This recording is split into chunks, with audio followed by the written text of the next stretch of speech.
Bundanda jiddiy muammolarga duch kelmaslik uchun urolog va androlog ko'rigidan o'tishni maslahat beraman.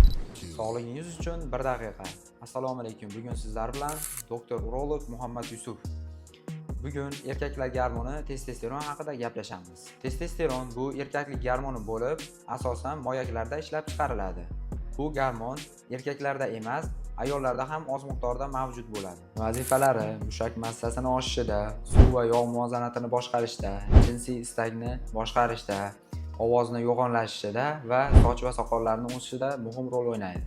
Agar testosteron past bo'ladigan bo'lsa, quyidagi belgilar namoyon bo'ladi. Jinsiy istakni pasayishi, mushaklar zaiflashuvi, soch va soqollarning to'kilishi, depressiya va kayfiyatni tushishi bilan namoyon bo'ladi. Agar o'zingizda yuqoridagi belgilarni sezsangiz, urolog va androlog ko'rigidan o'tishni maslahat beraman. Testosteronni tabiiy yo'l bilan oshirish ham mumkin. Sport bilan shug'ullanish, yetarlicha uxlash, sutkasiga 7-8 soat, stresslarni kamaytirish, sog'lom ovqatlanish va eng asosiysi ortiqcha vazndan qutulish.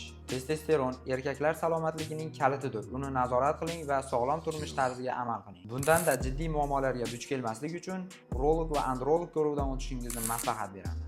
Sizni qiziqtirayotgan savollar bo'lsa, izohlarda yozib qoldiring. Sog'ligingizga e'tiborli bo'ling.